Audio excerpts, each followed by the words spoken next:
Namaku Ratno. Di rumah ini, aku adalah seorang nahkoda yang tak pernah memegang kemudi. Apapun yang dikatakan istriku, Solihah, bagiku adalah titah yang tak terbantah. Iya bu, benar bu, atau terserah ibu saja, sudah menjadi kosakata harian yang keluar dari mulutku. Aku mengalah bukan karena aku lemah, tapi karena aku percaya bahwa kedamaian rumah tangga adalah segalanya. Meski terkadang di balik kepatuhanku, ada bagian dari jiwaku sebagai lelaki yang merasa kosong. Namun kekosongan itu mulai terusik sejak kehadiran Wati, sahabat karib Solihah yang kini sering berkunjung ke rumah. Sore itu Solihah sedang sibuk di dapur menyiapkan arisan. Aku duduk di ruang tamu, mencoba memperbaiki kipas angin yang mati ketika Wati datang mengenakan baju senam ketat yang tampak terlalu berani untuk bertamu ke rumah seorang sahabat. Mas Raba rajin banget sih, coba suamiku kayak Mas Ratno, pasti aku betah di rumah, ucap Wati sambil duduk di sofa tepat di sampingku. Wangi parfumnya sangat menyengat, aroma melati yang tajam sangat berbeda dengan aroma bawang yang selalu melekat pada Solihah. Wati sengaja mendekat, pura-pura ingin melihat apa yang sedang kukerjakan.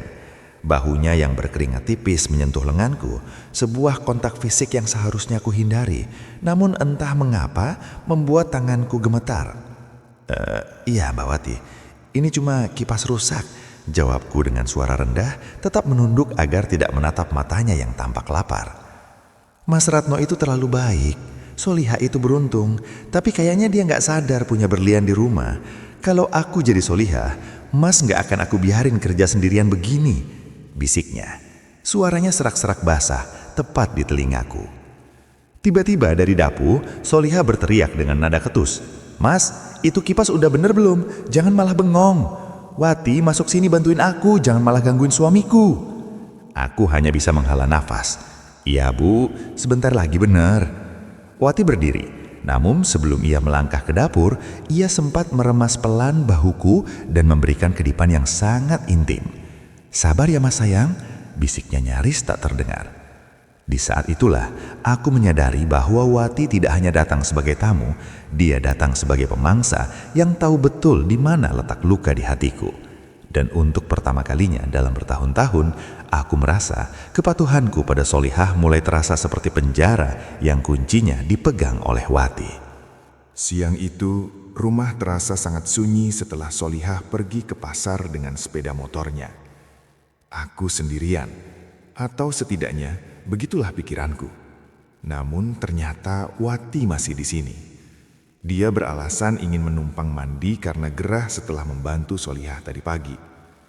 Aku mencoba tetap sibuk di ruang tengah, namun suara gemericik air dari kamar mandi seolah-olah menjadi pukulan palu yang menghantam pertahananku. Aku teringat bagaimana Solihah selalu membentakku, meremehkan setiap usahaku, seolah-olah pengabdianku selama ini tidak ada harganya. Tiba-tiba, suara Wati memanggil dari balik pintu kamar mandi yang sedikit terbuka. Mas Ratno, tolong mas. Aduh, aku ceroboh banget. Aku melangkah mendekat dengan ragu. Ada apa Mbak Wati? Handukku ketinggalan di atas mesin cuci di luar mas. Tolong ambilin, aku nggak bisa keluar. Pakaianku sudah basah semua. Suaranya terdengar penuh dengan nada yang pelan. Aku mengambil handuk itu dengan tangan yang mulai gemetar. Logikaku berkata untuk meletakkannya saja di gagang pintu dan pergi. Tapi ada suara lain di dalam kepalaku. Suara yang mengatakan bahwa aku juga berhak untuk merasa diinginkan. Ini bukan salahku, bukan salah Wati. Ini adalah hak asasi setiap jiwa untuk mencari sedikit kehangatan saat rumahnya sendiri terasa beku. Aku mendekat ke pintu yang terbuka sedikit itu. Tanganku menjulurkan handuk ke dalam. Namun bukannya mengambil handuk, tangan Wati yang masih basah dan hangat justru menarik pergelangan tanganku dengan kuat. Mas, masuk sebentar. Resleting belakang bajuku macet karena basah. Aku nggak bisa buka, bisiknya. Aku terseret masuk ke dalam ruang sempit yang lembab itu. Aroma sabun mawar dan uap air hangat memenuhi udara. Di sana, Wati berdiri dengan pakaian yang melekat erat di tubuhnya, menonjolkan setiap jengkal keindahan yang selama ini tersembunyi. Dia menatapku dengan mata yang penuh damba, seolah-olah aku adalah pria paling berharga di dunia ini. "Mbah, jangan begini, nanti Solihah pulang," ucapku. Namun suaraku sendiri terdengar sangat lemah, tanpa ada keyakinan untuk menolak. "Solihah nggak akan tahu, Mas. Dia terlalu sibuk menyalahkanmu, sampai dia nggak sadar kalau suaminya ini adalah lelaki yang sangat gagah," bisik Wati sambil menempelkan jemarinya yang dingin ke dadaku. "Kamu berhak bahagia, Mas Ratno. Kamu berhak merasa dicintai." Di bawah guyuran sisa air dari keran, pertahananku sebagai suami yang penurut runtuh total. Aku menarik nafas dalam, menghirup aroma tubuh Wati yang begitu memabukkan. Jika mencintai dan dihargai adalah sebuah kesalahan, maka siang ini aku memilih untuk menjadi orang yang paling bersalah. Uap panas di dalam kamar mandi yang sempit itu seakan mengunci kami dalam dunia yang berbeda. Aku bisa merasakan detak jantungku beradu teras dengan suara tetesan air dari keran yang belum tertutup rapat. Wati masih memegang pergelangan tanganku. Matanya menatapku dengan tatapan yang seolah menelanjangi seluruh rasa haus yang kupendam selama ini. Aku tidak bisa membohongi diriku lagi. Ketika tangannya yang halus mulai meraba dadaku, menelusuri setiap garis otot di balik kemeja kerjaku yang mulai lembab, aku merasa seperti pria yang baru saja menemukan air di tengah gurun pasir. "Mas Ratno, kamu itu lelaki hebat," bisiknya. Suaranya parau, nyaris habis. "Jangan biarkan dirimu terus-menerus diinjak. Sini, rasakan betapa aku sangat memujamu." Wati menarikku lebih dekat hingga tak ada lagi jarak di antara kami. Aku bisa merasakan kehangatan tubuhnya yang hanya terbalut kain tipis yang basah. Wangi sabun mawarnya kini bercampur dengan aroma gairah yang menyesakkan dada. Saat aku mulai membalas dekapannya, saat tanganku mulai berani membelai punggungnya yang licin, tiba-tiba "Perncit." Suara deru mesin motor Solihah terdengar berhenti tepat di depan pagar. Suara standar motor yang dikibaskan menghantam lantai semen terdengar seperti lonceng kematian bagi kami berdua. Aku dan Wati tersentak. Mata kami bertemu dalam kepanikan yang luar biasa. Ketakutan akan amukan Solihah seketika menyiram api yang tadi sempat berkobar. "Mas, Solihah pulang," bisik Wati dengan wajah pucat. Tangannya gemeter hebat saat mencoba merapikan pakaian yang berantakan. Aku segera menarik tanganku, melangkah mundur dengan tergesa-gesa. Namun sebelum aku sempat keluar dari kamar mandi, Wati menarik kerah kemejaku sekali lagi. Dia mendekatkan bibirnya ke telingaku, memberikan hembusan nafas yang membuat bulu kuduku meremang untuk terakhir kalinya siang itu. "Jangan takut, Mas sayang," bisiknya dengan nada yang sangat intim dan penuh janji. "Selesaikan sandiwara ini dengan istrimu, kita lanjut malam nanti." Aku terpaku. Kata-kata itu seolah menjadi kontrak mati yang baru saja kutandatangani dengan setan. Aku segera keluar dari kamar mandi, bergegas menuju ruang tengah dan pura-pura sibuk dengan kipas angin yang tadi sempat kutinggalkan. Pintu depan terbuka, Solihah masuk dengan wajah yang masam seperti biasanya, menjinjing plastik sayuran. "Mas, malah bengong aja. Itu kipas belum bener juga. Dan kamu, Wati, lama banget mandinya." Aku hanya bisa menunduk, jantungku masih berdegup kencang. "Iya, Bu. Ini sedikit lagi benar." Di balik punggung Solihah, aku melihat Wati keluar dari kamar mandi dengan handuk melilit di kepalanya. Tersenyum sangat tipus ke arahku. Sebuah senyum yang mengingatkanku bahwa malam nanti, siraman yang sebenarnya baru akan dimulai. Malam merayap semakin dalam. Suara jangkrik di luar rumah terdengar saling bersahutan, menambah kesan sunyi yang mencekam di dalam kamar. Di sampingku, Solihah sudah terlelap sangat pulas. Kelelahannya mengurus arisan seharian tadi membuatnya mendengkur halus, sebuah tanda bahwa dunia sekitarnya sudah tak lagi ia pedulikan. Tapi aku, mataku masih menatap langit-langit kamar yang gelap. Kata-kata Wati di kamar mandi tadi siang terus berputar-putar di kepalaku seperti kaset rusak. "Kita lanjut malam nanti." Tiba-tiba, tok, tok, tok. Suara ketukan itu sangat halus, hampir menyerupai gesekan ranting pohon pada kaca jendela. Jantungku seketika berdegup kencang. Itu bukan suara alam, itu adalah suara manusia. Ponselku yang kuletakkan di bawah bantal bergetar singkat. Cahayanya menyilaukan mata di tengah kegelapan. Dengan tangan yang basah oleh keringat dingin, aku membukanya. Sebuah pesan singkat masuk. "Mas, aku di luar jendela samping. Solihah sudah tidur kan? Aku kedinginan, Mas. Jemput aku lewat pintu belakang." Darahku mendidih. Antara rasa takut, rasa bersalah, dan rasa yang sudah tidak terbendung, aku bangkit perlahan dari ranjang. Aku melihat ke arah Solihah sekali lagi untuk memastikan dia tidak terbangun. Dia tetap bergeming. Setiap langkahku menuju pintu belakang terasa sangat berat, seolah ubin rumah ini berubah menjadi lumpur hisap yang ingin menghentikanku. Namun, bayangan Wati yang menungguku di luar, dengan segala perhatian dan kelembutan yang tidak kudapatkan dari istriku, seolah menjadi magnet yang tak bisa kulawan. Aku membuka kunci pintu belakang dengan sangat hati-hati agar tidak menimbulkan suara decitan kayu yang tajam. Saat pintu terbuka sedikit, angin malam yang dingin langsung menyapa kulitku. Dan di sana, berdiri di bawah bayang-bayang pohon mangga, Wati menungguku.